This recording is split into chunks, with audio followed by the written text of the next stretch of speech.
I'm going to read to you what I've written just 5 minutes ago. When I say the words chair or table, it is a common misconception that these words are stored in my brain. Moreover, there is also no picture of a chair or a table happening in my so-called mind, but we talk as if this occurs. What is actually happening, however, is that I have heard and read the words table and chair, and I have of course sat on a chair near a table, and this has affected and changed my neural behavior in the same way that a child who speaks for the first time his first words, a child sees a dog and it says doggy, the child says doggy when presented with a picture of a dog. That kid is not retrieving a word from the brain. No, the neural behavior of this kid has changed and this first word was acquired in the vocabulary of that kid. And so that kid later on writes and reads dog when it is asked, what is this? Or what does it say here? Read this. What does it say?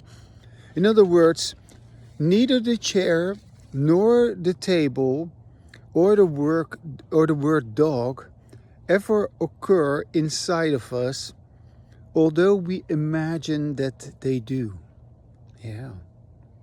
Furthermore, we neither say or hear overtly table. We neither say covertly, inwardly.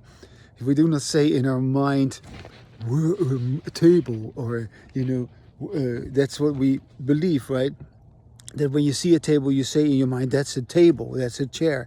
No, we neither say or hear covertly table or chair, nor do we visualize these items.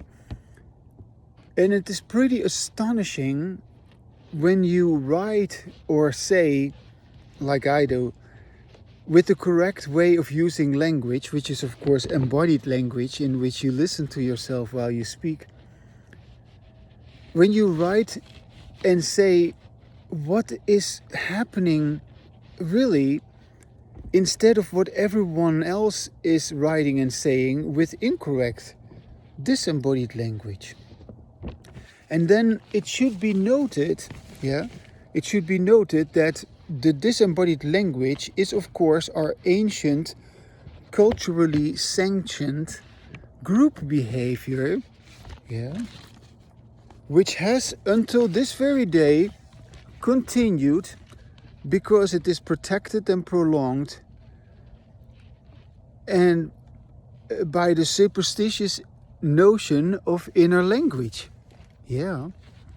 Which of course is always at odds with science, that is, with real knowledge. Consequently, our disembodied language is ubiquitous and embodied language is nowhere to be found except for the rare, brave individual who steps away from the group behavior and thus stops the group behavior and therefore is able to have embodied language like I am. Stated differently, science, this is my point of this writing, science is never based on a consensus, as everyone with disembodied language continues to believe. No, science is actually, without anyone with disembodied language being able to admit this or to recognize this, science is based on various single subjects, various individuals who have separated themselves from the group, who have given up on their group behavior, who have given up on their superstition. So science is actually based on the observation of various individuals, yes, and who therefore as individual scientists come to the exact same conclusion.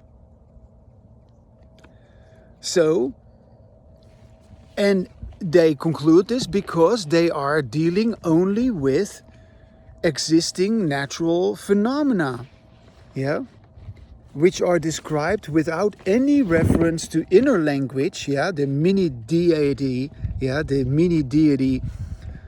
your inner self, your mind, your ego, or whatever you call it, yeah, your true self.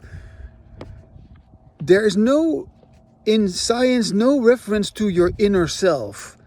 And there's also no mention of a supernatural prime mover who we imagining is causing everything. No, because science doesn't deal with these supernatural stuff. And it doesn't care about your belief that you have a conversation or a relationship with your higher power, yeah? Or that you have the imaginary conversation with yourself, because that is equally fantasized. It's all based on the illusion of inner language. So note that in languageology, the issue is not seeing is believing. No, the issue is saying it is hearing it. Yeah.